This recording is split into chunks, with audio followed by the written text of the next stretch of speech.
ჯერ ეხლა ერთი წუთის წინ გავიგე, ეხლა გზაში რომ ხმის ნიმუშზე დავიმბარეს, არც უთქვამთ რაზე დამიბარეს, მითხეს 4 ოქტომბრის ძალადობის საქმესთან დაკავშირებით.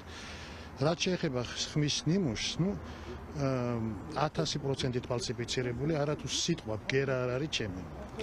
მე ძალიან ისე ვისაც აინტერესებს, მინდა გითხრათ, რომ არასდროს მიკადრებია ბატონი ბაატასთვის პატათი მიმართვა და ამ სტილით. ჩემი უფროსი მეგობარია და ყოველთვის მოგრძალებით, მამა ჩემი სტოლაკაცია და საერთოდ სხვა სახის ურთიერთობა გვაქვს, ვიდრე იქ ჩანს. ორგანიზებაში უკვე დაგადანაშაულად ბატონო ბაჟო. შალვა პაპუაშვილმა ორგანიზებაში უკვე დაგადანაშაულად, თქვა რომ აქტიურად იყავით. ძალიან მწვენეა და ძალიან მიტყდება ესე რომ ვთქვა, რომ არაფერში არ ვიყავი ჩართული. სამწუხაროდ ძალიან მწვენეა ამის. ძალიან მწვენეა რომ ეს ხალხი ეხლა ზის და მე უბრალოდ სამზარეულოდან ვადველებდი ამას თვალს. სამწუხაროა, ძალიან სამწუხაროა. მეორე მხრივ, ცოტა საღი აზრის ფარგლებშიც თუ აზროვნებენ ადამიანები, უნდა ესმოდეთ რისი არის მანდ ორგანიზება. ბატონი პაატა ბურჭულაძეს და ლევან ხაბეიშვილის მოწოდებას ჭირდებოდა ვინმეს ორგანიზება, საკუთარი თვალით ვერ ხედავენ საცხოვრებელ, საკუთარი მოსაზრება. გავასრულებ თუ შეიძლება, საკუთარი მოსაზრების, ბატონი პაატას მოსაზრების ფორმირებას, ლევან ხაბეიშვილის მოსაზრების, მურთას ზოდელავას ფორმირებას, მოსაზრების ფორმირებას ჭირდებოდა ვინმეს ორგანიზება, თუ რა ვიცი, მიტინგზე ხალხის მოსვლას შეატყო იქ ვინმე ორგანიზებას, ან შემდეგ ნებისმიერ ნაბის.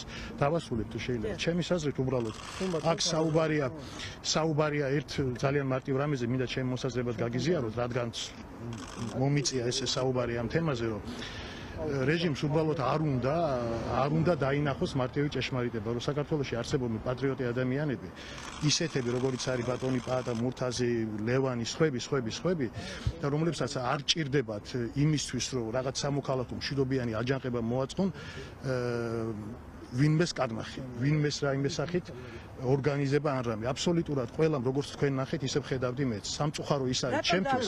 ეს მაშინ თქვენი სახელი აქვს სამსთან, რატომ გაჩნდა ბაჩუ ახალაია? მეც მაგაზეც მაქვს მოსაზრება და თუ შეიძლება გეტყვით მაგ მოსაზრებასაც. მე მგონია, რომ არის ძალიან მარტივი პრიმიტიული პროპაგანდასთან გვაქვს საქმე, რომელმაც 13 წლის განმავლობაში დახარჯეს უამრავი რესურსი, რომ ყოლოდათ რამოდენიმე ბუა, მათ შორის ერთი მე ვარ. ბატონ პაატას ვიცნობ ძალიან კარგად, უდიდესი პატივისცემა მაქვს მის მიმართ. ჩვენი ოჯახი ძალიან ახლობელია, მურთაზი ჩვენი მეზობელია. ხალბატონო შეიძლება რომ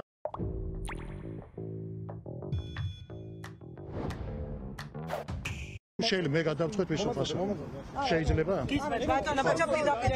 ხო და შესაბამისად მე მგონია რომ უბრალოდ ეს პრიმიტიული სცენარი ისაქნის გამოიყენეს. ხაზი გაუსვეს უბრალოდ ცდილობენ ხაზი გაუსვას იმას რომ ადამიანებმა თელმა საქართველოს რაც დაინახა გაგიჟებული პატრიოტების თავგანწირვა კი არ იყო. სინამდვილეში ქართველები კი არ ვარცებობთ. სინამდვილეში ჩვენ არ გვყავს 5 ან 15 ან 100 კაცი რომელსაც შეუძლია თავგანწირვა. სინამდვილეში ვიღაცეებს უნდა აიძულებდნენ რომ იყვნენ პატრიოტები. აი ეს არის კიდევ ერთი დამცირების მცდელობა მაგ საოცარი ადამიანების და მათთან ერთად მთელი საქართველოს. გამორიცხავთ რომ დაგიტოვონ და არა, რა თქმა უნდა, არ გამორიცხავთ. არა. რატომ? აი რა შეგიძლია? მაგ კითხვას ვისმე და საინტერესო პასუხს გაგცემ. ბატონ პაატას ალბათ ერთი თვის წინ. სექტემბერში არ მინახავს. მურთაზე რამოდენიმეჯერ ნახე ჩემი მეზობელია. კი. მურთას ხშირად ნახულობ, ჩემი მეზობელია, მის მეუღლეს ნახულობ, მის შვილს ნახულობ, ჩვენ ძალიან ახლო მეგობრები ვართ. ჩვენ ერთ საბოდიში ამ სიტყვის სადარბაზოში ცხოვრობთ.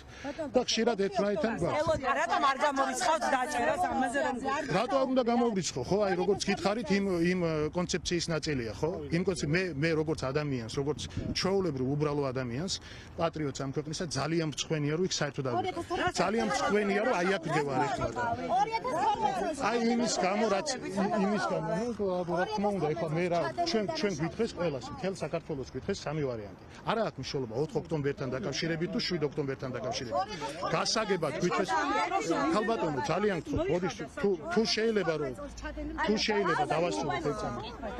თუ შეიძლება რომ გიპასუხო და მაგას ხალბატონმა იკითხა და პასუხო. ამ ხალბატონს პასუხთან. რომელს ხალბატონო რომელს 2012 წელს მე ციხეში ვიჯექი 12-ში მე ციხეში ვიჯექი უკვე ციხეში მე არაფერი არ ჩამიდენია წაიკითხეთ ჩამოყალიბდა მოკლედ თუ შეიძლება დამასრულებლად ერთი იგი არის სამი ვარიანტი რაც შემოგთავაზეთ საჯაროდ ყველას ან ყველა ციხეში ან ყველა ქვეყანა დატოვოს ან გავისვით 2012 წელს ციხეში მანამდე ჩადენილ დანაშაულებებს უარყოფთ დიახ არის რამე კითხვები კიდევ რა გამხესთან დაკავშირებით სათქმელი აი საზოგადოების თქვენ ოთხთან დაკავშირებით მე მგონია რომ მეგობრებო ეს 4 ოქტომბერი აი გადაჭარბების გარეშე აი შვილებს პიცა ვარ გულს ველად გეუბნებით მგონია რომ არის ზუსტად იმ რანგის მშვიდობიანი სამოქალაქო აჯანყების და როგორიც იყო 9 აპრილი უფრო სპანაირი კიდევ უფრო ქალქუცას რო ინდელი იყო მართლა საოცება პირველი შემთხვევა როცა ადამიანებმა გაბედეს გააკეთეს დამარცხდნენ იმ ბრძოლაში.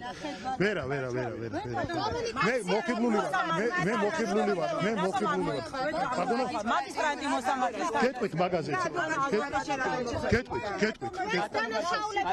გეტყვით რატო? კი, რა თქმა უნდა, ნანუკას მერე თუ შეიძლება. დიახ, იცით რატო?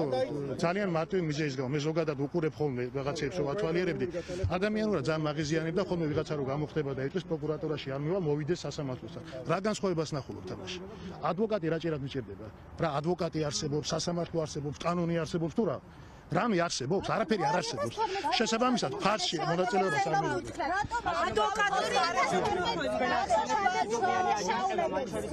იცით ისა? არ დაგინახავთ ფაქტები. მათ შორის ერთ-ერთი ადამიანი მე ვიყავი, ვის მიმართაც აქციის მონაწილეებმა გამოიყენეს. მომისმენთ რაღაც სპრეი, რომელიც თვალებს შემასწავლებს. მომისმენთ, მე არ მინახავს. მომისმენთ, მე გეტყვით რავს გულისხმობ. სამწუხარო ბევრი რამ არის და თუ შეიძლება მოსაზრებაგან გავიღე რაც მეკითხებით. შვიდობიანი აჯანყება იცით რას ნიშნავს? იმასაც ბატონმა პაატამ და ბატონმა მურთას არც ხელში არაფერი ეჭირათ. ნიღაბიც კი არ ეკეთათ, აერწენაკიც კი არ ეკეთათ. აი ეს არის შვიდობიანი. შემოუთვლია ვინმეს რომ ქვეყანა დაგეტოვებინა. ბატონ ბაჩო, ვინმეს ხომ არ შემოუთვლია რომ ქვეყანა დაგეტოვებინა. ბატონ ბაჩო, ერთი ხაზეც რომ მიპასუხო და ვინმეს ხომ არ შემოუთვლია რომ დაგეტოვებინათ ქვეყანა. ხომ არ გაგაფრთხილეს რომ აპირებენ თქვენს დააჭერას და დაგეტოვებინათ. ხო, იცით რა არის, ერთ პატარა ნიუანს ბარემდა კიდე მაგას ზოგადად ამ საკითხთან დაკავშირებით ვიტყვი. მე ჩამოვედი რამოდენიმე თვით წინ ქვეყანაში. ყველას კარგად გესმის, რომ ჩემი გადაადგილება, ყოფნა, მოძრაობა მუდმივი მეთვალყურეობის ქვეშ არის. ასე ვიცხოვრე ეს თვეები, პრობლემების გარეშე. ხიათ, თავისუფლად. ერთადერთი დისკომფორტს ქმნიდა ბავშვებისთვის და ოჯახისთვის, რომ მუდმივად ვიღაცა გითვალთვალებს, ამიტომ არც დასამალი მქონია, არც არაფერი. შემოთვლასთან დაკავშირებით, ზოგადად კი, მაგრამ აი ეს არ არის. გითხრეს რომ დაგეტოვებინათ. კი, მაგრამ უყურეთ ერთი წამით თუ შეიძლება. მე კი არა თქვენ შემოგითვალეს. ყველა შემოგითვალათ ბიზინა ივანიშვილმა, ან წახვალთ ციხეში, ან დატოვეთ ქვეყანას, ან გარუსლით. ბოლო პერიოდში მიიღეთ ესეთი შემთხვევა. ბატონ ბაჩო, ვინ გამოვიდა თქვენთან კონტაქტზე შეგიძლიათ? არა, ზოგადად. თქვენ მოусმინეთ ბაჩუ ახალაიას, რომელიც რამდენიმე წუთში უკვე პოლიციის დეპარტამენტში მან გააკეთა განცხადება. სასახლეში შეჭრა. სასახლეში შეჭრა მშვიდობიანი პასუხები 2012 წლამდე ჩადენილი 2012 წლამდე დანაშაულებებს უარყოფ. ახლა ამბობს რომ მშვიდობიანი იყო საპროტესტო ახსენი მე მგონი რატო? აცხადებს რომ აქციის მონაწილეები კონსტიტუციურ უფლებას იყენებდნენ გამოხატვის თავისუფლების თქვენ ახლა თვალს ადევნებთ კაც როგორ შედის ბაჩუ ახალაია კრიმინალური პოლიციის დეპარტამენტში 2012 წლამდე ჩადენილ დანაშაულებებს უარყოფთ? ეხლა შემიძლია თქვენ არ გაგცეთით ხაზი პასუხი. უარყოფთ თქვენს დანაშაულებებს? რატომ 2012 წლამდე მოისმინეთ ბაჩუ ახალაიას პოზიცია